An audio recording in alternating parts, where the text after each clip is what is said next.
Oh, wow. Guys, The Last Graduate by Naomi Novik.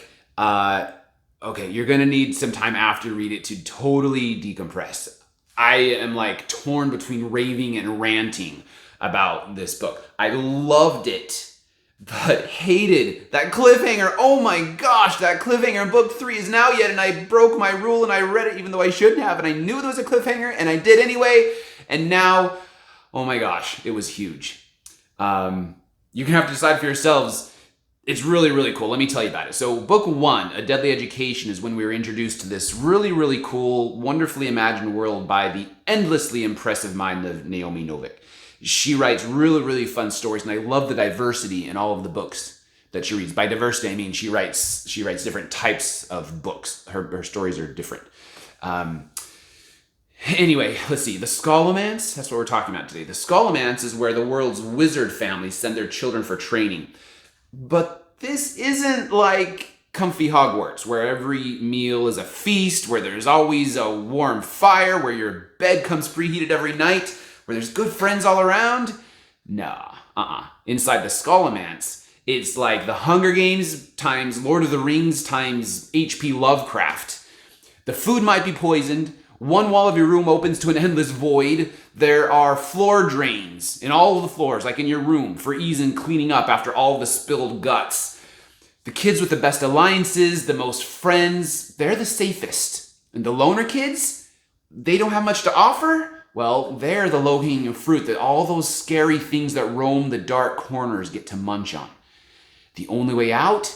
Survive until your senior year, so you can sprint through a gauntlet of terrifying monsters to get to the exit doors. If they only had a budding dark sorceress powerful enough to get everyone out to safety. Guys, book 2, The Last Graduate, picks up exactly where A Deadly Education left off, like literally like the next sentence. The newly minted seniors have to figure out how to get themselves out of the school without being melted, flayed, drained, dismembered, murdered, or thrown into that endless void. The whole experience is as harrowing as you can imagine. And this story kept me on the edge of my seat all the way through to that heart-stopping climax. As with The Deadly Education, we experience the entire narrative through the eyes and mind of the deliciously snarky, multi-layered, and perfectly named Galadriel, also known as Elle. She's the super-powered but doesn't want anyone to know hero of the story.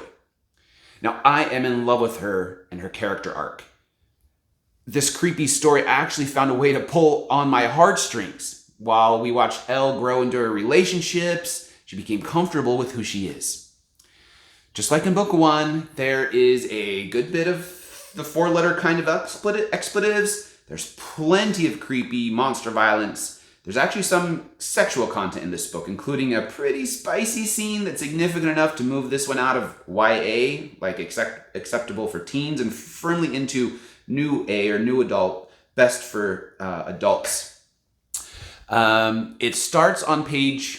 That sex scene I was telling you about, it's on page 340 if you want to know what to skip, or maybe you want to know where to head straight for it. Anyway, there's also that cliffhanger. Holy crap. I mean, I haven't read many cliffhangers bigger than this one. It took me several days to calm down, but I expect to randomly suffer from chills and an increased heart rate over the next year or more whenever I think about that ending while I'm patiently waiting for closure in the finale.